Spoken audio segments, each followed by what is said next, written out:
We wish you a Merry Christmas. We wish you a Merry Christmas. We wish you a Merry Christmas in 12 different ways. Hi guys, welcome to Bella's Bargains.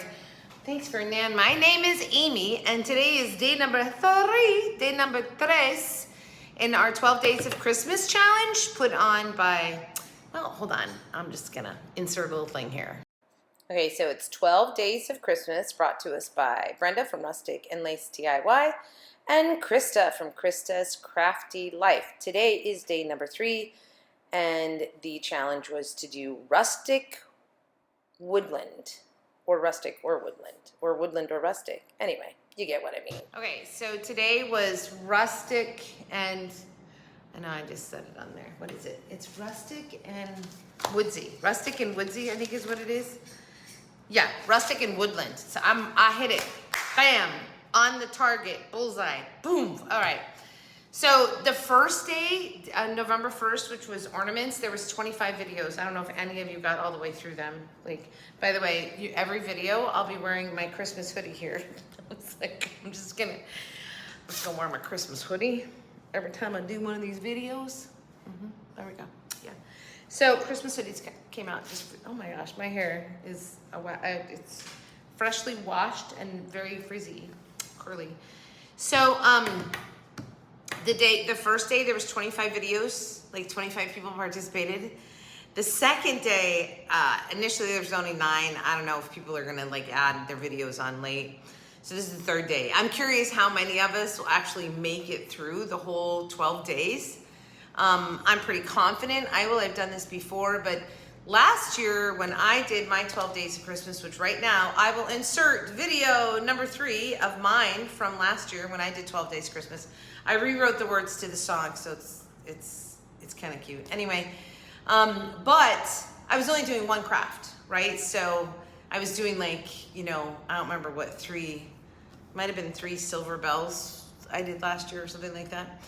But anyway, so I like did one craft, which was what the words in the song were about that I rewrote. But so this time, I'm not gonna try and do 3 because it's just too much, a video every day right now. So I'm only doing 2 crafts. So hopefully you saw day number 1 and day number 2. And then today is the rustic and woodland. So like I said, I nailed it. Here's why. So little brief history. For those of you that already know this, I'm so sorry, but I'm gonna tell you anyway. We moved to Mexico, Cabo San Lucas, about 3 months ago for Marcus's work. And I didn't bring my craft supplies, and I'm not gonna reload up with craft supplies because I don't know how long we're gonna be here. I bought a glue gun and acrylic paint, some basic stuff.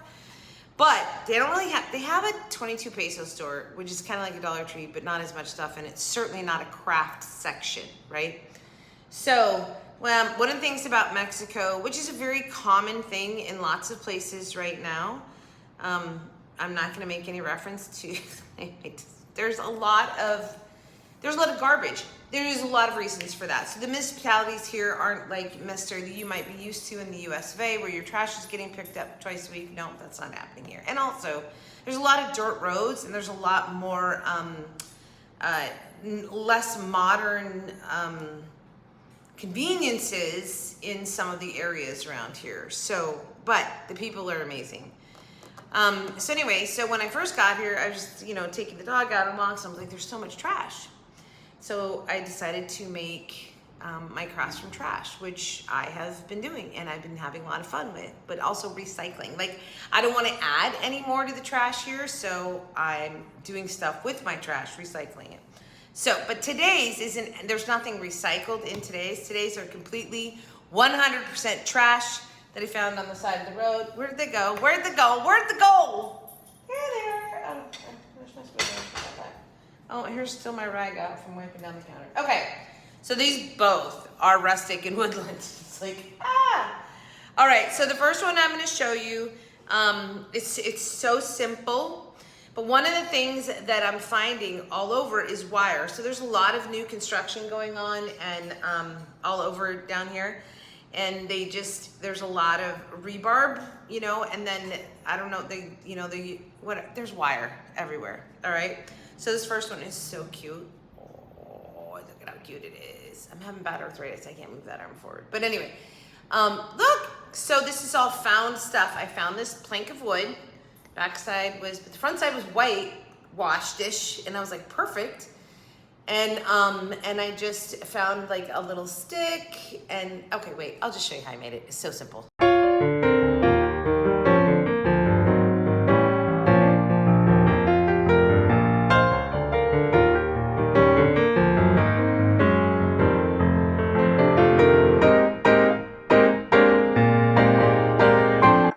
Okay, so I don't wash my wood when I find it, by the way. I just toothbrush it off and dust it off. So that's what I did there at first. And then I just glued down my little tiny piece of the little stick there that I had, which happened to be the exact right size. And if you look at it, I want you guys to notice it's not quite 25%, it's about 30%. So a lot of times when you're doing things like that, you need to consider the, what's the word I want? The balance of what you're making. And so using about 30% of it for the stick is the perfect balance for this, right? And your heavy part's going to be the very middle section, so that your heavy part of the tree is going to be the middle section of that plank. This is what makes it look really balanced.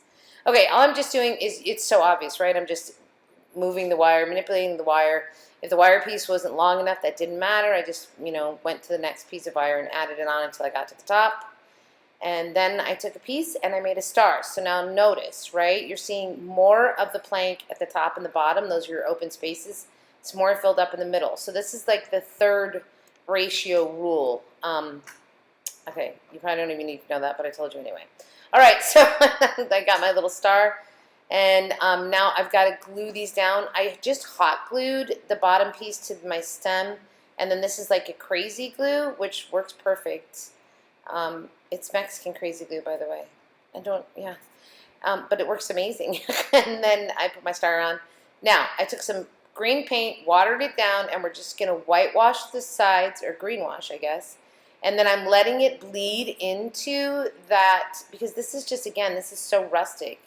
I love this. So I'm not adding the green to the tree. Anyway, I love it. I think this thing came out so cute, and it was so simple. And see how it's bleeding in? That's one of the reasons I picked the whitewash side.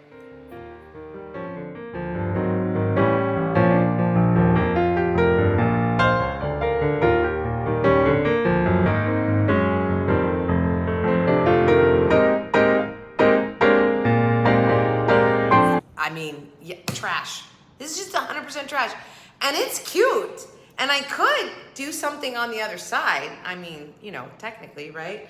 So I just love this. I think it's super simple, super quaint, super rustic, super, what's the word I want when they, primitive, very primitive. This next one's even more primitive. Okay. So then I'm walking home one day. I specifically remember when I found the base for this piece. And also the wire that's on top. Well, first let me just show it to you, but it's a Christmas tree made out of raggedy old, rusty old wire. Okay, but see this down here? Look at that, see? I remember seeing it and going, oh, somebody put it, it's the cutout from a doorknob. It's the part of the door that was, and that's just found on the ground because it just got thrown, it's trash. And then this wire was this pretty large chunk of rusted up multi-level wire, and I was like, oh yeah, I need that. And then see, we gave it a little, I don't have great light today, sorry. It's a little bit later, I don't normally film this late. And then I put a little star on top of it. Now I thought about like, should I put little ornaments? And I was like, no, Amy. We are going totally with the rustic look here. So I think these two were super cute, super rustic, like just fun, whimsical, rustic pieces of, oh, do you want to see how I made this one? Here you go.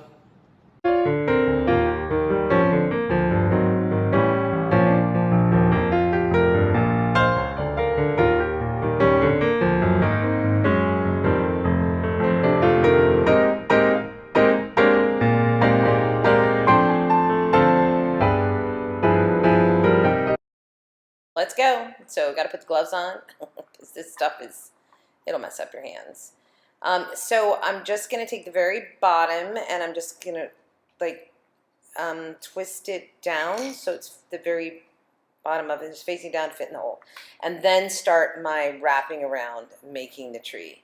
And you can see this was, I just sort of used brute and brawn here to manipulate it and wind it how I want until I got to a point where I needed the help of the pliers, like when I went to add on another piece. And I just kept like just visually watching it to make it go a little bit smaller as I wound it up. I love that there was all the crinkles in this wire because I just think that adds to the whole overall primitive look of it.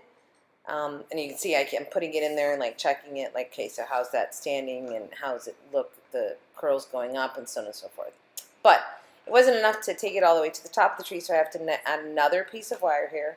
So I just sort of got it, opened it up just slightly so that I could twist the next piece of wire in there. I'm just checking here, yeah. And I'm going to take that next piece of wire there and just twist that open a little bit. I hope that makes sense. So I'm like, it's like string rope. I'm going to open those up and then put it in to join it to the other one and then twist it back together. I guess that's the best way to say it. So I'm just almost braiding the two wires together right there. And of course this I have to use the needle nose for. And then once I get that going, this up here at the top, it was a little bit more needle nose work because I'm doing smaller intricate curves too, right, as we got further up to the top. I think this is so cool. This is probably one of those pieces I'll keep forever, right, just because I like the way it looked. And then I'm just going to wind all the way to the top. Now, at the very end of this, I end up giving it kind of like a loop-de-loop curl, which worked out well for putting my star in, and it was just a way to sort of end it at the top of the tree as opposed to just a solid cut off, you know, blunt wire. So I curled it into itself. I hope that's sort of making sense. And it also went along with what this wire was already doing anyway, with all the waves in it and everything else. So, and then once I get that done, I go and get a smaller piece of wire once I have this exactly where I want it. We're almost there. No, I think I glue it in next, sorry. So I've got my base there, and then I went and put I got a piece of a little tin, put it on so that the glue wouldn't stick to my rag there. And I had the rag to collect all the dust from the wire. And then I just filled that in with hot glue and stuck the bottom of the wire in there. This was perfectly balanced too. This thing stands up. It's amazing. And then I just took brown paint and I'm just tapping it on there. I'm not completely covering because I just want there to, I didn't need like a solid brown. I just wanted to kind of look like a wood, like woodsy brown. It's MDF pretty much, but so I'm just pouncing it on there. And then I pounced it over the glue that was sticking out of the base of it and whatnot too. Now I'm going to take a piece of wire and we're just going to shape a star. Again, I'm sorry, I'm slightly out of frame here. These don't have to be perfect, you guys. Obviously, this is very whimsical. You get what it's representing. It's a Picasso tree, right? You get what it's representing. It's a star. So I just, just like you draw a star is how I built the star, right? So you follow your lines. And then what I decided to do was that I was going to give it a little bit of color. So this is kind of a gold, but it was so mustard looking. So then I went and got my copper and put the copper on top of it. Again, not a solid covering, just a sort of a pouncing. And the copper helped it look more like a star color. So, and then I just put it in the very top. You can see in the very top of the tree where there's that little curlicue. I just pinched it into that basically. And then this tree is done. And I think it is so cute. I hope you guys like this one as well. Tell me which one you like best down in the comments below, of course.